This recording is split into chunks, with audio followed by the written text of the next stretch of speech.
and welcome to Passing the Mic, a series of conversations that will explore the issues that matter most to school leaders, teachers, students, and parents. I'm Sashelle Harris. In 2005, Jason Kamras was named the United States National Teacher of the Year. Today, as Superintendent of Richmond Public Schools in Richmond, Virginia, Superintendent Kamras will share with us what he's doing to close the opportunity gap that disadvantages low-income students and students of color, as well as how he's leading efforts to dismantle institutionalized racism in public schools. We hope you enjoy this conversation. Dan and Jason, take it away. Thanks so much, Jason, for joining us. Really appreciate it, particularly at this time. I know your schedule is crazy, so thanks for giving us some time to just have what will hopefully be a interesting, informal conversation. I really did want to start at the beginning, which, you know, you probably don't get asked a lot about your childhood, your upbringing, your family, and you're not a native of Richmond, you're native of Sacramento, California, but... I was actually born in Queens, Dan. Oh, goodness. Yeah. Okay, well, now we got to extend this to 2 hours. Yeah. So if you're my a Queens family's guy. from New York. They just moved out to California when I was pretty young. Okay, got it. Thanks for that correction. That's really important, actually. Now it all makes sense, right? Now it all makes sense. You and Spider-Man are Queens natives. That's really good. So, but particularly at this time when, you know, we're dealing with multiple crises, you know, and you are being pushed as a leader in ways probably you never anticipated. I just want to give you a chance to reflect back on your own primary and secondary education and childhood and the parenting you got and the family situation and how that informs how you approach things as a leader today. Well, you know, I'm blessed to have grown up with great parents. My mom and dad worked hard to create a really beautiful childhood for myself and my brothers. My dad is a doctor. My mom was a teacher. She actually taught in Bed-Stuy, New York for a number of years. And so, you know, they were really a rock for me growing up. And I know I benefited enormously from that stability and that love as a kid. And school, you know, I went to a Jewish elementary school, very small. So that was also a very nurturing environment growing up.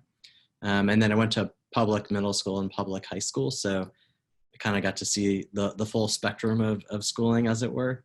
And was fortunate to largely have access to good schools. And between that and my parents, you know, that really set me on a successful path in life. So I'm very aware of that, very aware that that's not the case for lots of kids around the country. And I think it's in part why I do the work. I know what can come of having all those supports, and I have witnessed firsthand what can come when you don't have those supports. And fundamentally, I just don't think it's right that any kid shouldn't get that equal shot. And so, you know, I think that's at the core of why I do what I do.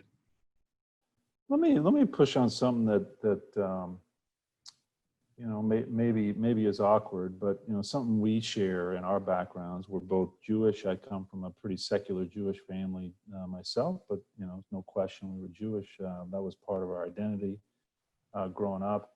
And while in no way can you equate the experience of being Jewish to being African American in this country, or a person of color, or in other highly marginalized groups, certainly I can say from my own experience, you do experience what it's like to be the other, particularly around Christmas time. And I just wonder if that part of your identity, being a Jew, is something that also influences how you think about equity and how you think about these issues, or is it something that's kind of just submerged in the background? You know, I've probably done, I don't know, 10,000 interviews since becoming National Teacher of the Year. And this is, I think, the first time anyone's ever asked me that question. And the answer is absolutely. It plays a huge role. So let me riff on this for a second. Feel free to edit away whatever you want. But No, please do. so I was very close with my maternal grandfather. His name was Alvin Mund. He lived his entire life on the Lower East Side in New York. He and my grandmother had a apartment in the Co-ops on Grand Street, right off the FDR. They were the original inhabitants of the apartment. Until they passed away several years ago, they were the only people who ever lived there. And I was fortunate that he and my grandmother would come out to California frequently. So we were very close, my brothers, all of us. And, you know, one of the things I very much remember about his personal story is growing up when he was a kid, you know, he wanted nothing more than to be a doctor. Maybe his mother wanted nothing more than for him to be a doctor. But at that time, there were quotas for the number of Jews who could go to medical school. And so he wasn't able to go.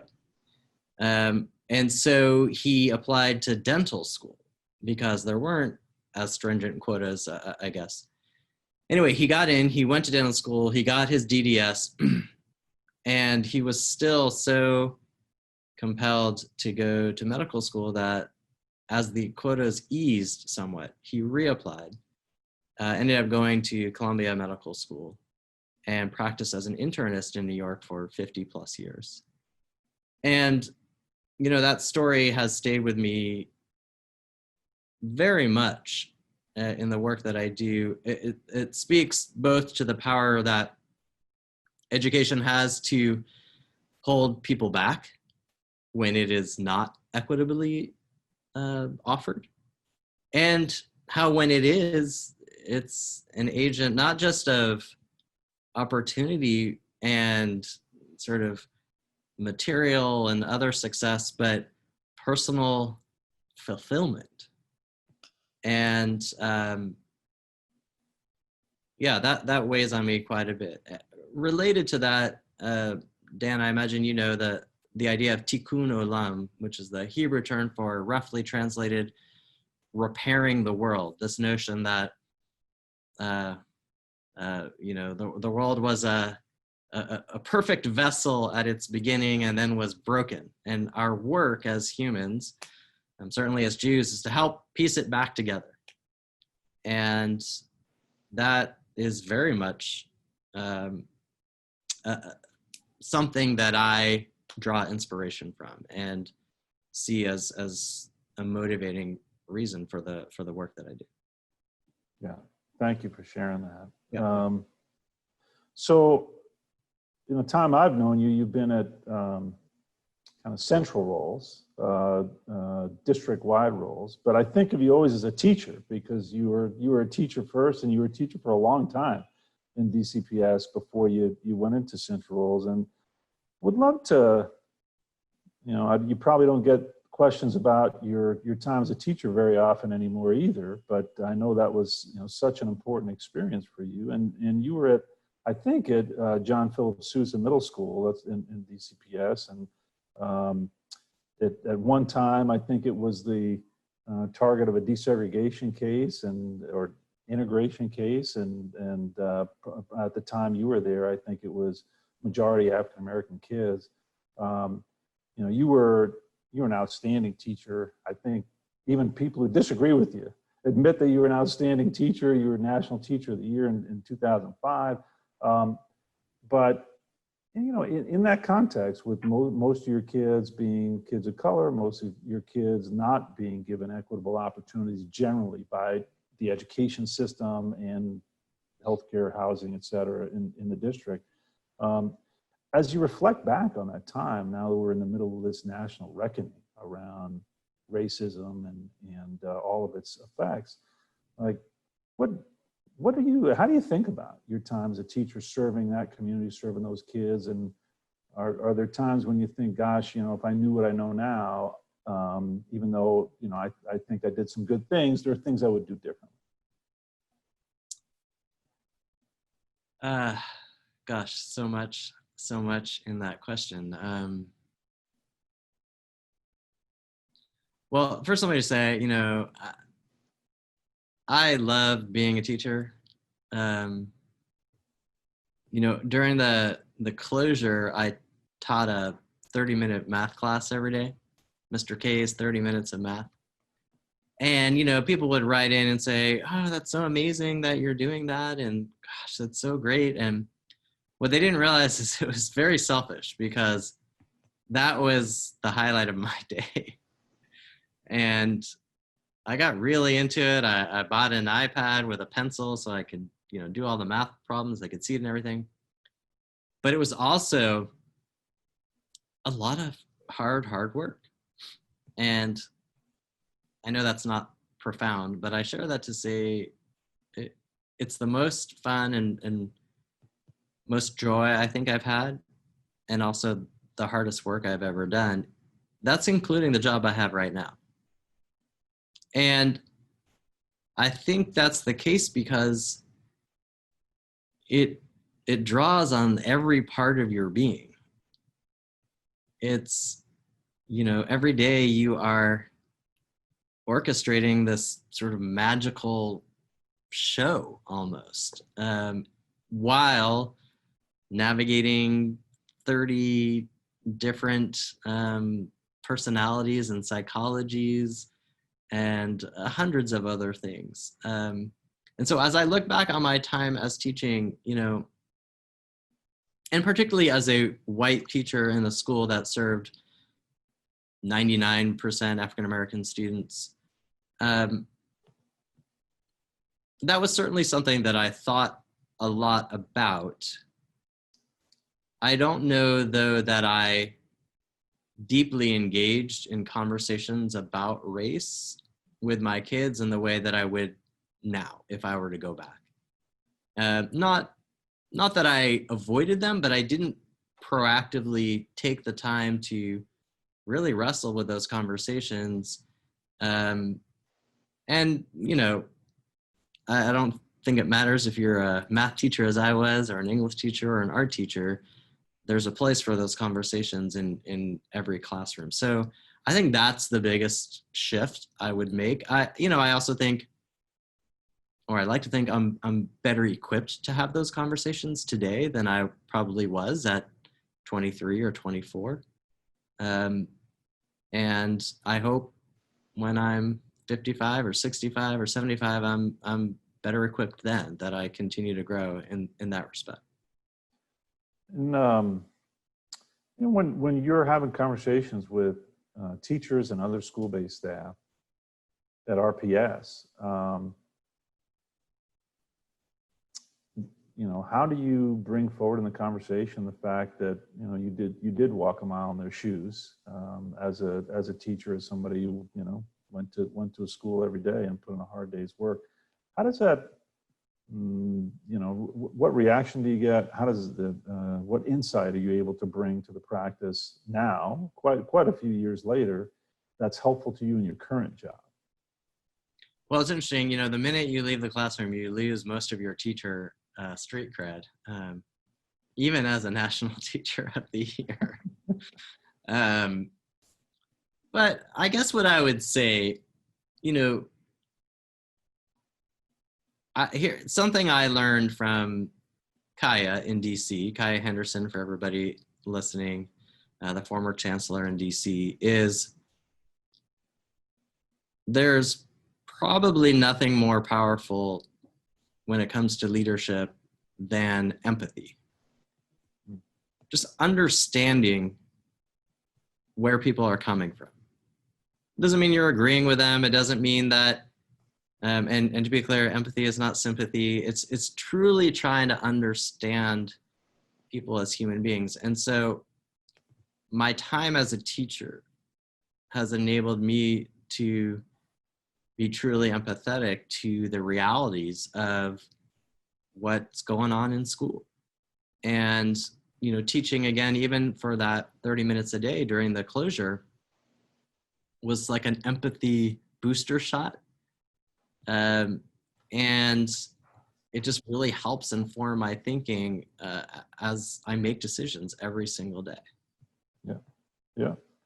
So let me toggle back to DCPS. So then you step out of the classroom into a central role at the district in DCPS. I think initially on human capital, and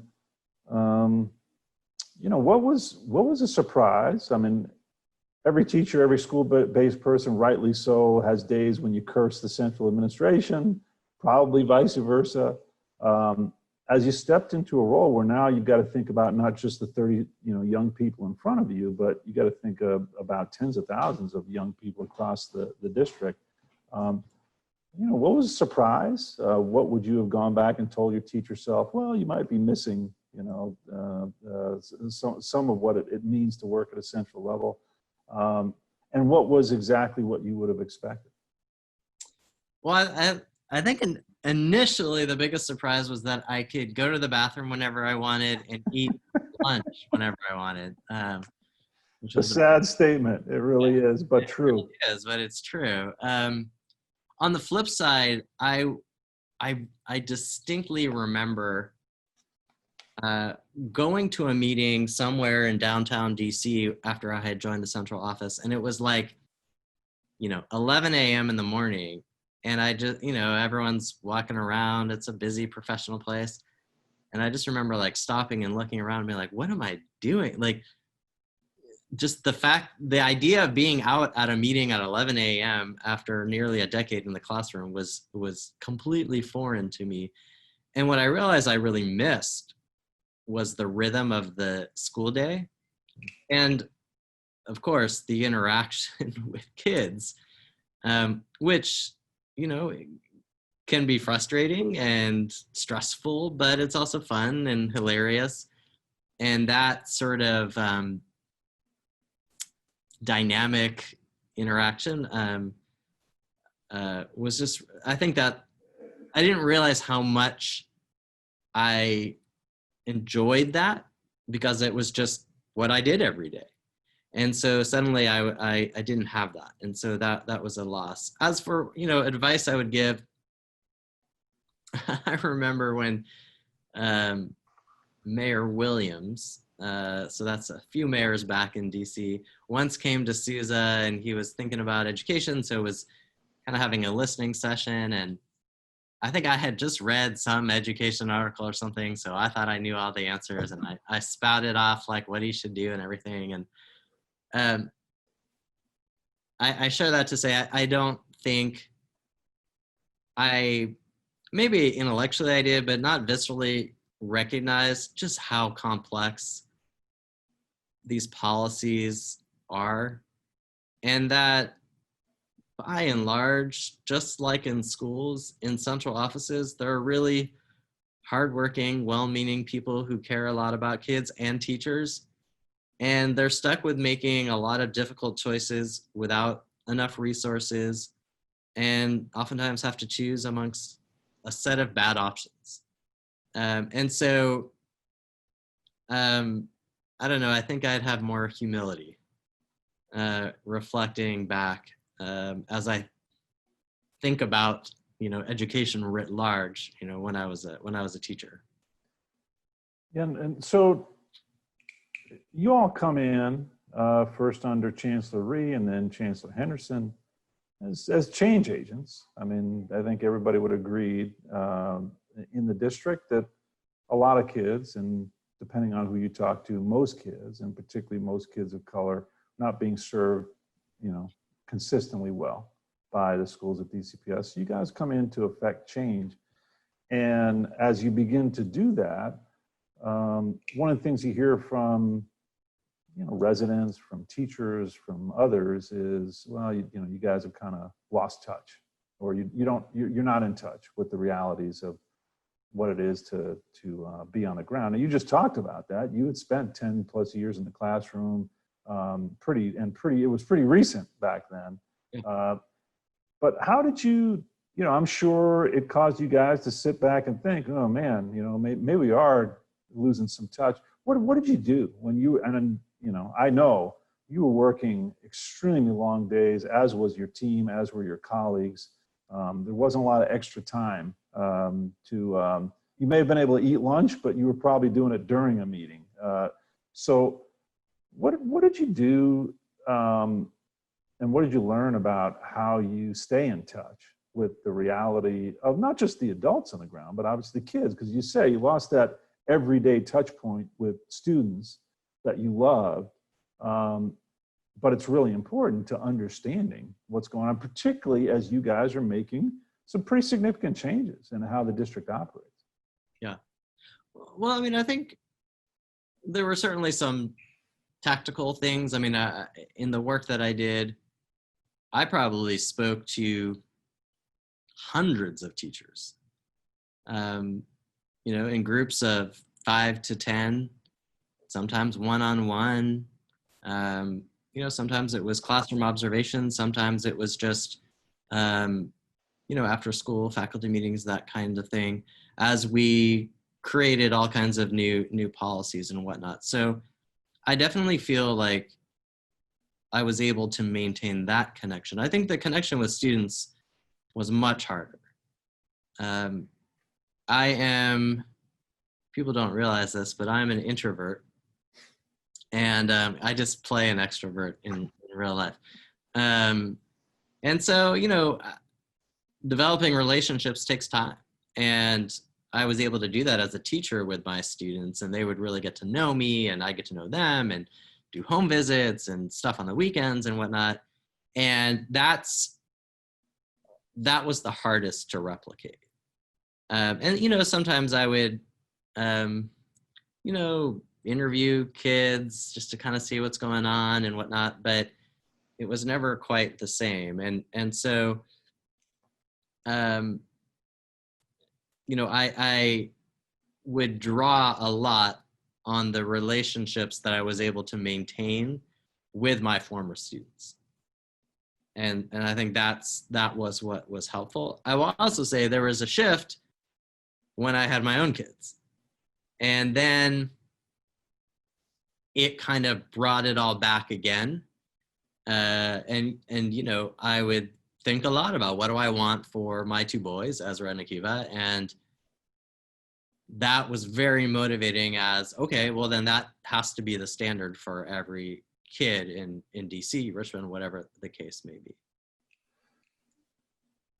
So talk to some of the educators out there who are thinking one day about having a job like yours. And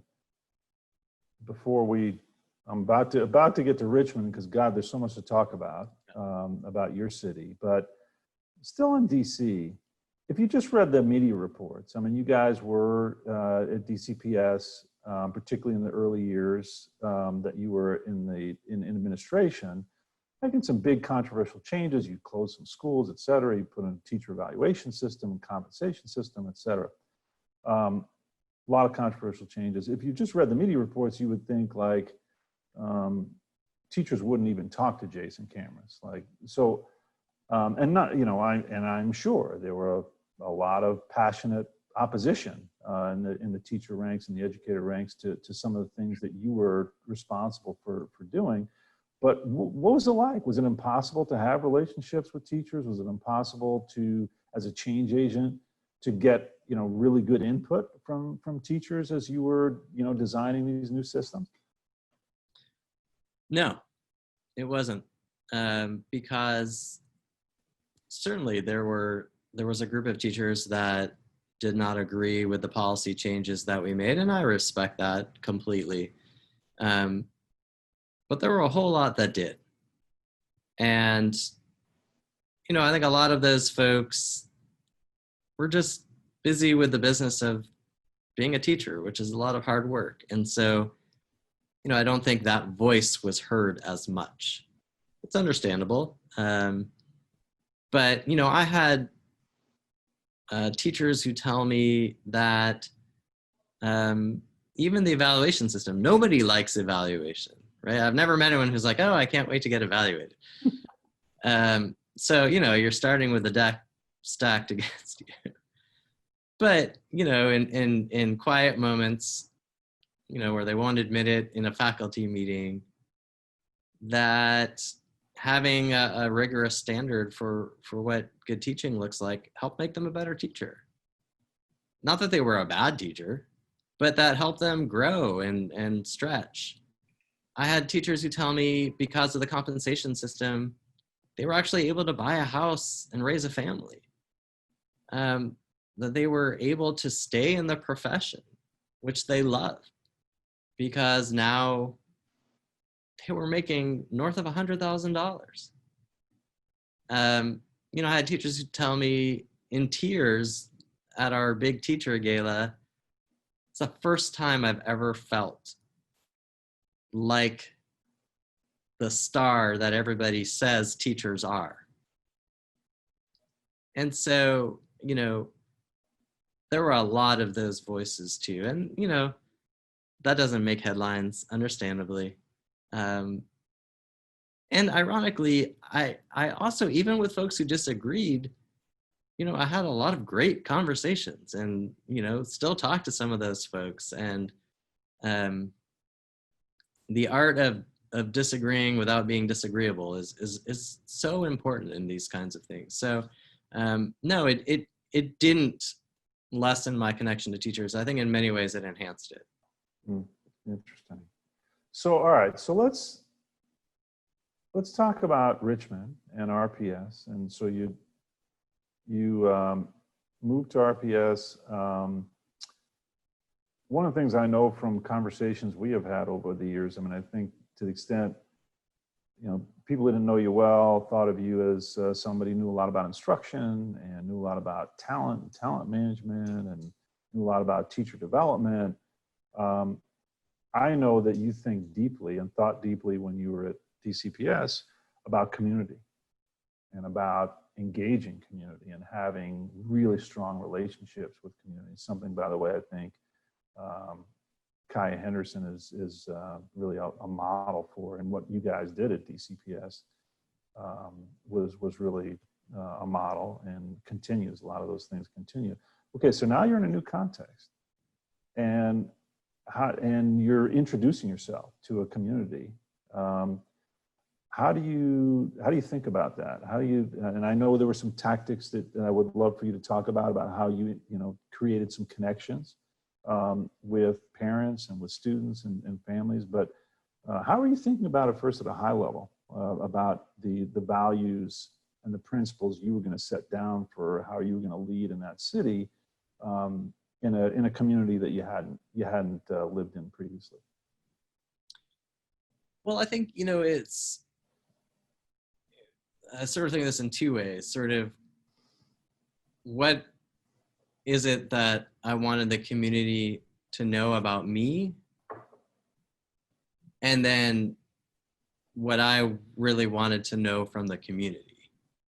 So on the first, I really wanted the community to know that in my heart, I'm a teacher. I've always been a teacher. And so I talked a lot about my students and what it was like to be a teacher in Southeast DC, which is very similar to Richmond. And, part of that was so folks knew that you can never fully understand another community or person's experiences, of course not, but that the very real challenges that our kids and families and teachers face here in Richmond are ones I am not unfamiliar with. And I think it was important for them to even have a shot at trusting me to know that. I think that's number one. Number two, I wanted them to know that I am not the like trappings of being a superintendent, they're not what make me tick. So people were surprised when I didn't show up with an entourage. Like, it was literally just me when I came to a school. I asked people to call me Jason. Now, Virginia is still the South, so that was like very uncomfortable for people. To this day, still some people don't. I sign my letters and emails Jason. And so I wanted folks to know that I really am interested in having a relationship with you and connecting and hearing what's on your mind. And then I also really tried to share that, look, I'm gonna be straight with you. You know, what I'd say, I'm trying to remember the exact phrase I'd always say is, I promise to never lie to you, but that means I'm sometimes gonna have to tell you things you don't want to hear. And, you know, the second piece of this was wanting to hear from the community. And, you know, I visited every single school in my first 100 days, did dozens of community meetings, did home visits all across the city to sit with families in their living rooms and whatnot. And it was incredibly helpful for me to like really understand Richmond. And that's an evolution. Like, you can never fully understand a place. And, but, you know, I kept sort of like this running mental list of like all the things people wanted to be better or different or that they wanted to keep. But on the things that needed to get better, there's a price tag to just about all of them. And what I started sharing with teachers in particular is like, look, my mental list is now at about $1 billion. And man, I wish I could give it to you all tomorrow, but I can't. And so we're gonna just have to have some really hard conversations about what do we do first and what do we prioritize. And I don't know, I think a lot of folks are scared to be honest, but it is the quickest path to building trust I think I have ever experienced. That and being vulnerable. Like, I will tell teachers sometimes, I don't know. Like, I'm not sure how to solve this. And people are usually pretty stunned because you're expected to have all the answers. But, you know, if this stuff were easy, it would have been solved already a long time ago. So you spend time in people's houses, living rooms, community meetings. Like, what are some examples of things that you heard and understood that came out of it that you never would have read in a briefing paper that somebody put together that were very specific to the communities in Richmond? Well, you know, one of the things that got a lot of attention, let me say this. If you had asked me the day before I took the job, like, you know, name the top 3 things you're going to work on, none of those top 3 things are what I actually ended up working on. And not because it was, you know, everything was on fire, but because when I actually went out and talked to people, and by the way, if you go to talk to people, you actually have to listen to them. Particularly kids and staff, was the bathrooms. And I know, like, people, when I tell them this, they like, did you say bathrooms? Yes. I would say 9 out of every 10 kids, I would always ask kids 3 questions. One is just, what do you love about school? The second is, you know, what would make it better? And the third is, is there anything I should know as superintendent? And that second question, what would make it better? 9 out of 10 kids say, could you fix our bathrooms? And I'm talking about 7-year-olds and 17-year-olds. And I even had, I remember one young lady in middle school, she literally wanted to take me into the bathroom. I was like, well, maybe I shouldn't do that. But I would, when their kids were gone and whatever, I would go and see what was going on. And it was horrible. I mean, bathrooms with no working sinks, with no stalls with doors, no paper towel, no toilet paper, no soap, crumbling ceilings. I mean, unconscionable. And very early on, I remember I tweeted a picture of one of our bathrooms and I said, look, if you wouldn't send your own kid to a school like this, why should anybody? And boy, did I take a lot of heat for that. Who'd you take heat from? Who'd you take heat for that? I'm really So lots of different folks that I was sort of criticizing the school system. I'm the new guy. What do I know? All that. And, you know, looking back on it, there were some times that I was like, oh, maybe I should have done that. But now, no, like that was 100% the right thing to do, because it's no child should have to literally hold it because they wouldn't want to use the bathroom. So when we think about just like basic dignity and respect, that was essential. So that is a very concrete example that I never would have thought of, that you're never going to learn in the superintendent class or whatever. That was what my first priority had to be, was fixing the bathroom. So we did a bathroom blitz, and it's still ongoing. We still have work to do, but we now have bathrooms that are not only fixed, they have beautiful murals in them. We've had local artists who've done murals of you know, Richmond historical, you know, civil rights icons, and you know, beautiful quotes and whatnot. And it is ironically one of the things I'm proudest of, is some of the work we've done on that front. I remember, just to tell you, that was one of the questions I had down, was to actually ask you about the bathroom blitz, and for very serious reasons. I mean, when I worked in the district in New York City and would go to schools all the time, it was heartbreaking to see the shape that facilities were in, and you know, bathrooms most of all. I mean, it was heartbreaking that there were no water fountains that worked in a lot of schools, and you know, it's another issue. And some kids didn't have gyms, and you know, but to, exactly as you say, to have kids, you know, little kids who had to hold it in all day because the bathrooms were in terrible condition or they just didn't work.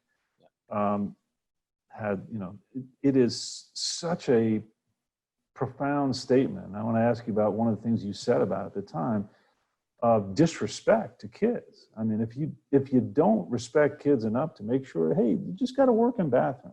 Doesn't even have to be beautiful with a mural. I mean, although that's great, but just a working bathroom that you can go to. Then as a kid, all right, the system is saying something about me. It's not prioritizing me. And it's so interesting you got pushback. And by the way, I just, I have to drop out of character and editorialize. I mean, when I saw your tweets, I saw you on social media, I was like, whoa, superintendents don't do that, for the very reason that you got the pushback on. I had tremendous respect, because what I knew then when you were tweeting these pictures, and by the way, folks, not just one, day after day after day, I knew that those bathrooms were going to get fixed. And I get it, they're probably not all, not all done, but they're a heck of a lot better now than they were in 2018. And that has a big impact on kids. But you said something that I thought was so important during that. I don't even know if you remember it, but at some point I saw a quote from you saying words to the effect of, if this were an all-white district, our bathrooms wouldn't look like this.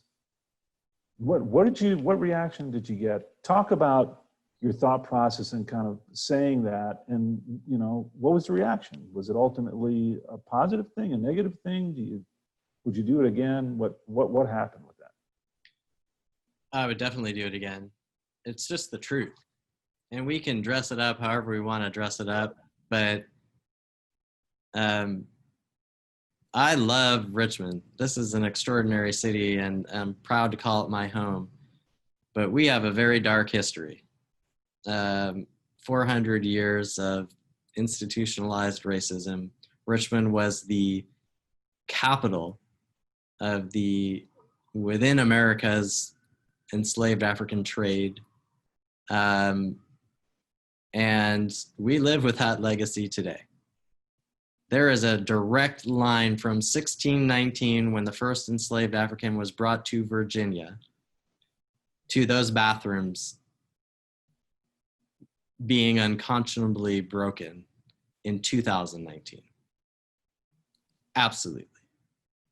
And all I need to do is drive 15 minutes in any direction where the school systems are largely white.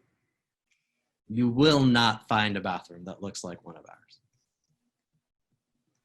And that's just a reflection of the decades of disinvestment that have happened in Richmond and countless other cities that, when desegregation or integration happened and most white families left those city cores, investment in the infrastructure and of so many different kinds bottomed out.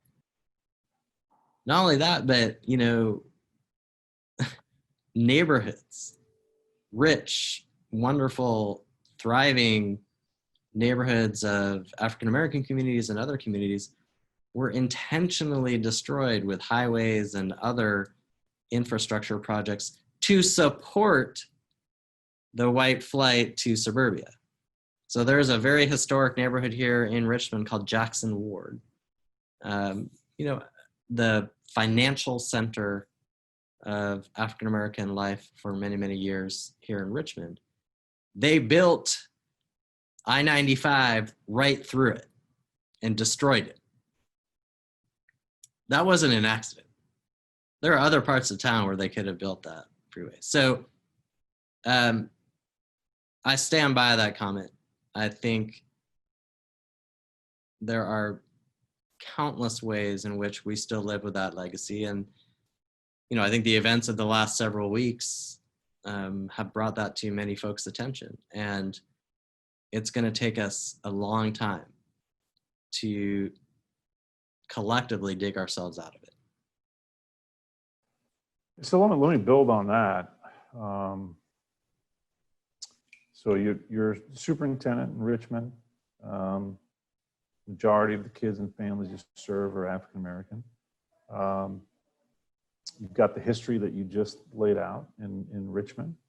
And then George Floyd is murdered and the uprising and protests begin, including in Richmond, certainly, around issues, long-standing issues like Confederate statues and others. And your students are, certainly in those marches and probably at the front of them. What do you do? How do you think about your role with respect to the students who are out there in the streets, with respect to the school system, with respect to the community in general? And do you just kind of react at that point and do what, where your values take you, or are you thinking about the larger picture? Well, I went out there and was protesting with them. One of the things With your kids, by the way. Yeah, with my flesh and blood kids as well. Yeah. I have been told I am a political superintendent. Now, sometimes that's a compliment and sometimes it's not. Depends on who you're talking to. I share that because I think part of the job is changing the structure in which we're working, right? If being a superintendent is just managing the day-to-day of school and not changing the society in which school exists, I don't want the job. As much as I love that first part, I think the second part is indispensable because, look, if all I do is get kids to read and do math well, I failed. Like, I think it's my responsibility to help them be prepared to make a better world. And so if I'm not doing that myself, what am I doing? And so, yeah, I jump in there right with them. I have been writing about matters of race before George Floyd and certainly after. I made a call to all of my white colleagues to talk to their kids about George Floyd and the 400 years of institutionalized and racialized violence that preceded it, and to not say, oh, it's too hard, or it's too harrowing, when families of color don't have that choice. It's a matter of life and death, having, quote, the talk, which for most white families is about sex. For most families of color, and particularly Black families, is about how do you handle interaction with the police. So yeah, so I think it's almost a dereliction of duty if you don't lean into these important moments that really shape everything that we do. And yeah, yes, I have gotten lots of people who said, stay in your lane. Like, who do you think you are? You know, why don't you fix the schools before you do anything else? Okay. You know, everyone's got some haters, so I've got my share. So this, of course, comes on top of another crisis. You know, crises don't come necessarily when everything's hunky-dory. They sometimes come in pairs and in multiple ways. So you've got COVID-19. You've got the shutdown. You've got planning for next year. I don't envy the decisions that you have to make about how you're going to serve your community and your schools in the midst of a pandemic. What are the principles that you set out for your team, for the system? Because you can there's no roadmap for this. I think everybody would agree. We haven't done this before. Hopefully we won't have to do it again. So you're not just following an established pattern of decisions to open school in the midst of a pandemic. There's no way to know what's right, what's not right. So means you have multiple different paths.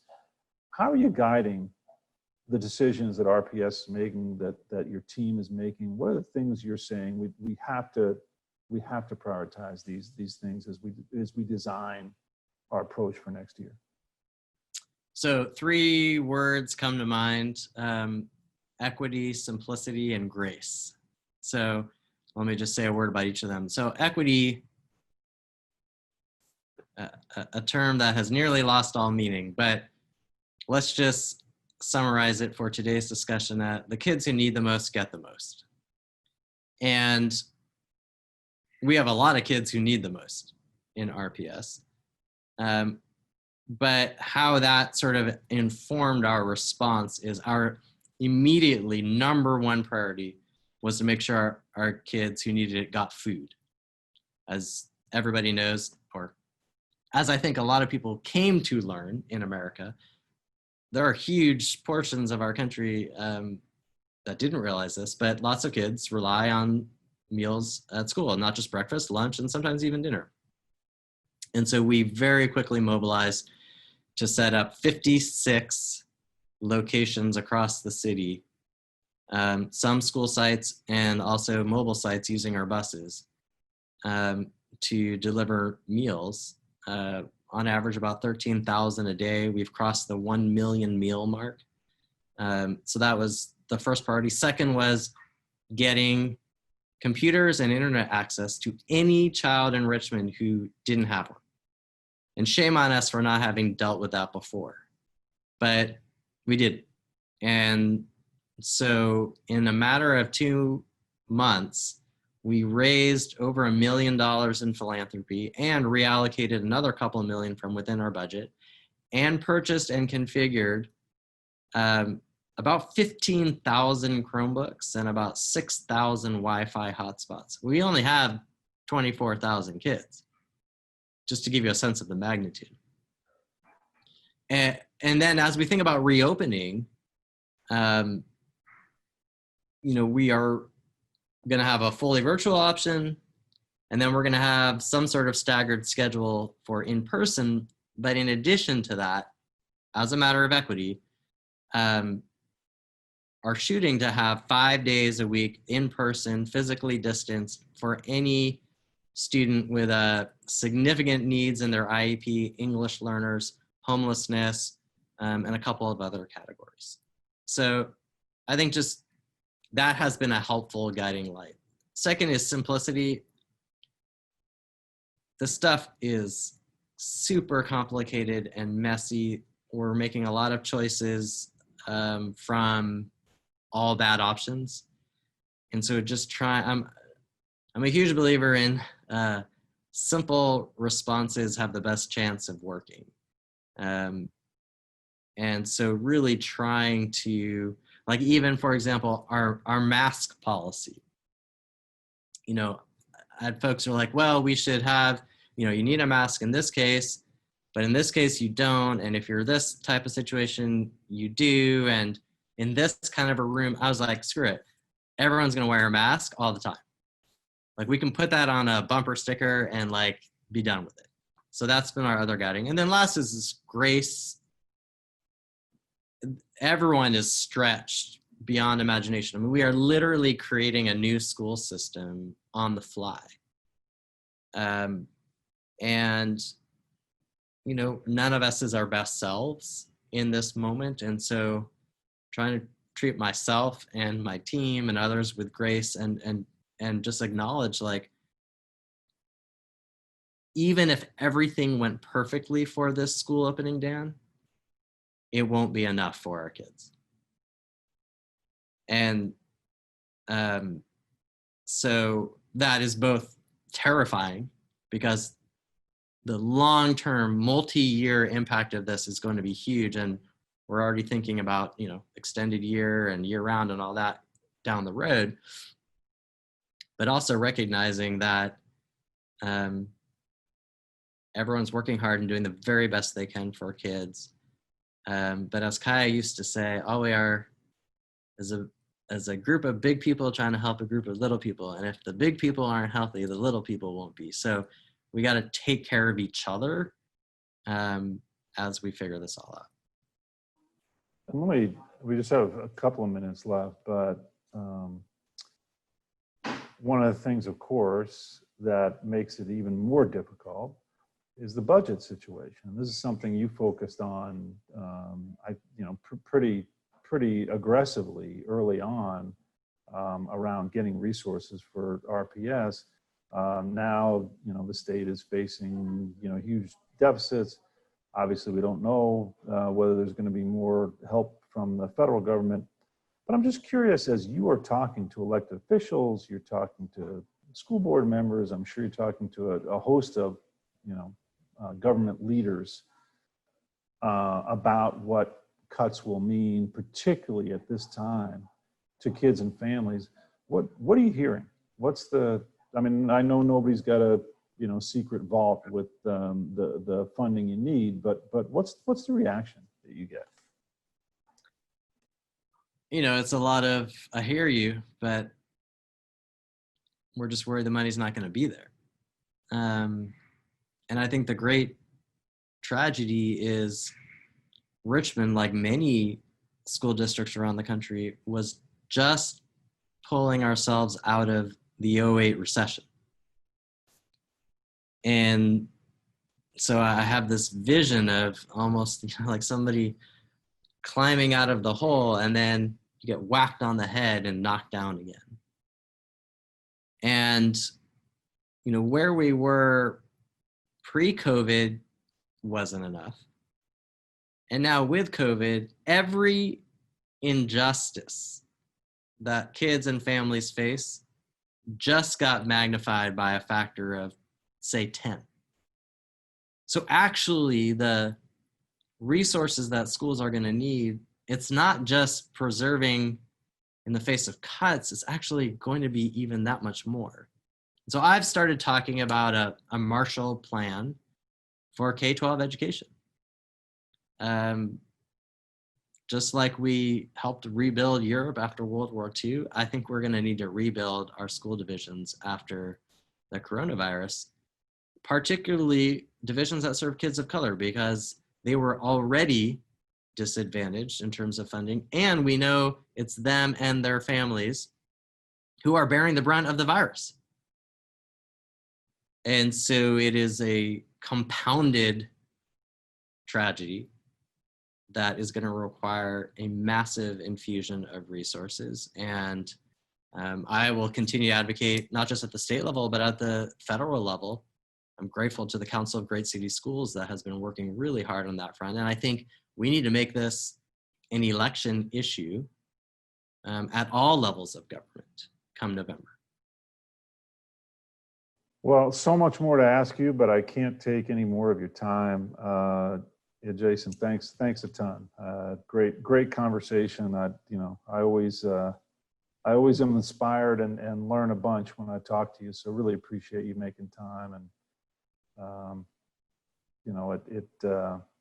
I think, look, it's important that at this point you've got to spend 110% of your day worrying about your schools and your teachers and kids. But it's such an important thing for people to hear voices from leaders now. I mean, I really think that people are at sea. A lot of leaders are at sea. I'm at sea. Like, what are the points of reference? What are the anchors for this? What do we have to remind ourselves? So all of which is to say, like, I think it's really helpful. I'm glad that we're able to provide this forum, and really grateful to you for taking the time, because I think it's going to be really helpful to a lot of people to hear how you're approaching.